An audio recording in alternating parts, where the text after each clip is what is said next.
സമാധാനത്തിൻ ദൂതുമായി ഒലിവിലമീടിയ ഇവിടെ തിരുവചനധ്യാനങ്ങളാൽ നിറയുന്നു ഈ അന്തരീക്ഷം.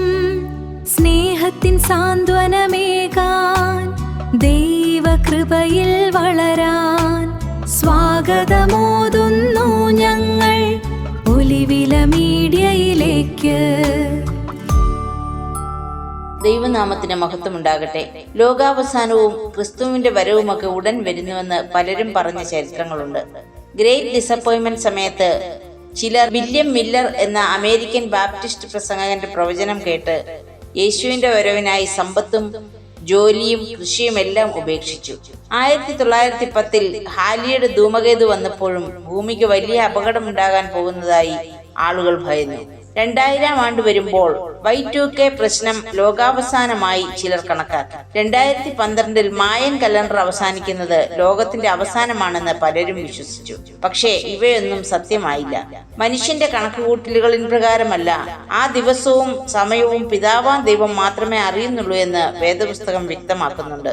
ഇന്നത്തെ ധ്യാനചിന്തയ്ക്ക് ആധാരമായ വിശുദ്ധ മത്തായി എഴുതിയ സുവിശേഷം 24-ാം അധ്യായം 1 മുതൽ 28 വരെയുള്ള വേദഭാഗത്തിൽ ലോകാവസാനത്തിനും ക്രിസ്തുവിന്റെ വരവിനുമൊക്കെ അടയാളം എന്താ എന്ന ശിഷ്യന്മാരുടെ ചോദ്യങ്ങൾക്കുള്ള മറുപടിയാണ് രേഖപ്പെടുത്തിയിരിക്കുന്നത്.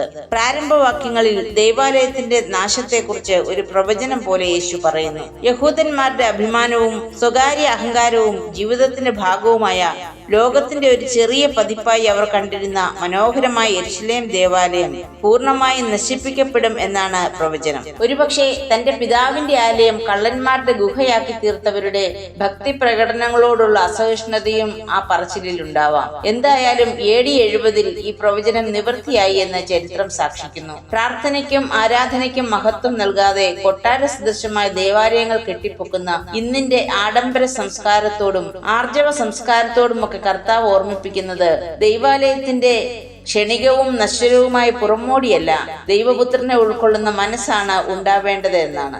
മനുഷ്യ ഹൃദയങ്ങളിൽ വാഴുവാനാണ് അവൻ ഇച്ഛിക്കുന്നത്. തുടർന്ന് ഒലിവ് മലയിൽ വെച്ചുള്ള സംഭാഷണമാണ് നാം കാണുന്നത്. ശിഷ്യന്മാർ അവരുടെ ഉള്ളിൽ താലോലിക്കുന്ന ഒരു മശിഹാ സങ്കല്പമുണ്ട്. ഏതൊരു യഹൂദനെയും പോലെ രാജ്യത്വം പ്രാപിച്ചു വരുന്ന പുതിയ സാമ്രാജ്യം സ്ഥാപിക്കുന്നവനാണ് അവരുടെ ചിന്തയിലുള്ള രക്ഷകൻ. തന്റെ രാജ്യം ഐഹികമല്ല എന്നും തനിക്ക് പീഡാസഹനങ്ങൾ ഏറ്റ് മരിച്ച് ഉയർത്തെഴുന്നേൽക്കുക എന്ന ദൗത്യമാണ് ഉള്ളതെന്നും പല പ്രാവശ്യം പറഞ്ഞിട്ടും മനസ്സിലാക്കാത്ത ശിഷ്യന്മാർ, അവർക്കറിയേണ്ടത് ആ രാജവാഴ്ചയുടെ സമയമായോ എന്നും ലോകാവസാനവും അതോടൊപ്പമാണോ എന്നുമുള്ളതാവാം. പുതിയ ലോകവും പുതിയ രാജ്യവും സ്വപ്നം കാണുന്നവർ, എന്നാൽ അവർ അഭിമുഖീകരിക്കേണ്ടി വരുന്ന പീഡകളെക്കുറിച്ചും വിശ്വാസത്തിൽ നിലനിൽക്കേണ്ടതിന്റെ ആവശ്യകതയെക്കുറിച്ചുമൊക്കെ തന്റെ മരണം ആസന്നമായ ഈ സമയത്തും ഓർമ്മിപ്പിക്കുകയാണ് കർത്താവ്. കഷ്ടതകളുടെയും ശോധനകളുടെയും നടുവിൽ ജാഗ്രതയോടും ഉറപ്പോടും വിശ്വാസം കാത്തു സൂക്ഷിക്കുവാൻ ശ്രദ്ധിക്കേണ്ടതിനെ കുറിച്ച് പറയുകയാണ്. വഞ്ചിക്കപ്പെടരുത് എന്നതാണ് പ്രധാനമായും നൽകുന്ന മുന്നറിയിപ്പ്. ശിഷ്യന്മാരോട് മാത്രമല്ല, നമ്മോടും ഉള്ള മുന്നറിയിപ്പാണിത്. കാലത്തിന്റെ അടയാളങ്ങൾ വിവേചിച്ചറിയുവാൻ നമുക്കും കഴിയണം. തെറ്റിലേക്ക് നയിക്കുന്നവരുണ്ടാകാം. ആത്മീയവും ധാർമ്മികവുമായ തിന്മകളും പ്രകൃതി ദുരന്തങ്ങളും ഉണ്ടാകും.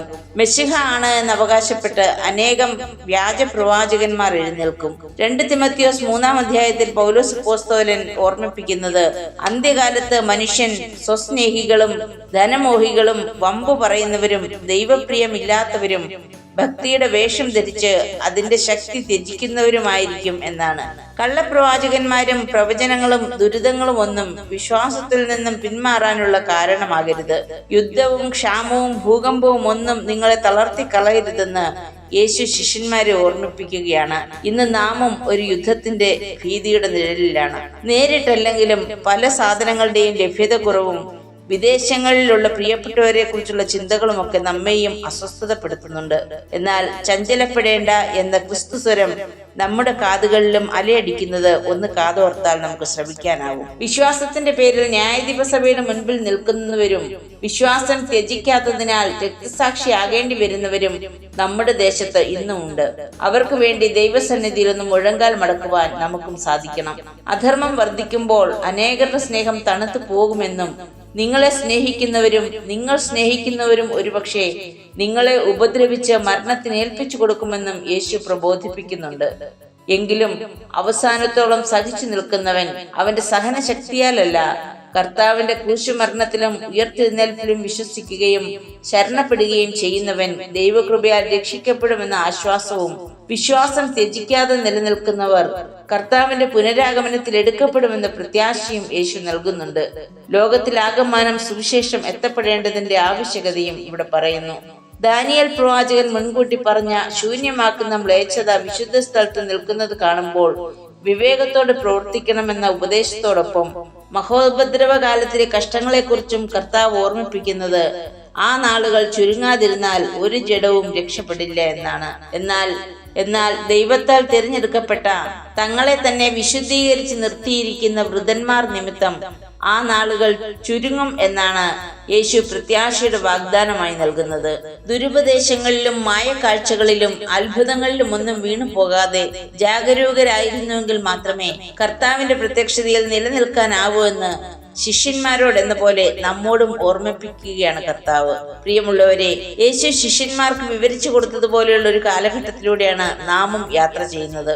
യുദ്ധങ്ങളും ക്ഷാമവും ഭൂകമ്പവും പ്രകൃതി ദുരന്തങ്ങളും സ്നേഹരാഹിത്യങ്ങളും എല്ലാം ഉള്ള കാലം, ദൈവത്തെ ആരാധിക്കാൻ മറന്നുപോകുന്ന മനുഷ്യരുള്ള കാലം, സാത്താൻ ആരാധനകൾ പലയിടങ്ങളിലും ഉയർന്നു വരുന്ന കാലം, സ്നേഹിതർ ജീവൻ എടുക്കുന്നവരും ഒറ്റിക്കൊടുക്കുന്നവരുമാകുന്ന കാലം, ദൈവപ്രീതിക്കായി നരബലി നൽകുന്ന കാലം. നമ്മുടെ വിശ്വാസം തണുത്തുറഞ്ഞു പോകുന്നുണ്ടോ? വെല്ലുവിളികളുടെ മധ്യത്തിൽ ദൈവം കൂടെയുണ്ടെന്ന വിശ്വാസത്തിൽ തളർന്നു പോകാതെ സഹിഷ്ണുതയോടെ നിലനിൽക്കുവാൻ ക്രിസ്തുവിന്റെ കഷ്ടതകളെ ധ്യാനിക്കുന്ന ഈ സമയങ്ങളിൽ അവൻ നൽകിയ മുന്നറിയിപ്പുകളെ ശ്രദ്ധിച്ച് വിശ്വാസത്തിൽ ഉറപ്പുള്ളവരായി പ്രത്യാശയോടെ ജീവിതം നയിക്കുവാൻ നമുക്കും സാധ്യമാകണം. കാലത്തിന്റെ അടയാളങ്ങൾക്കിടയിൽ കാലാതീതമായ ദൈവീക വാഗ്ദത്തങ്ങളുടെ ഉറപ്പ് നമ്മെ നിലനിർത്തട്ടെ. കർത്താവ് ഓർമ്മിപ്പിക്കുന്നു, ആ നാളും നാഴികയും സംബന്ധിച്ചോ എന്റെ പിതാവ് മാത്രമല്ലാതെ ആരും, സ്വർഗത്തിലെ ദൂതന്മാരും പുത്രനും കൂടെ അറിയുന്നില്ല.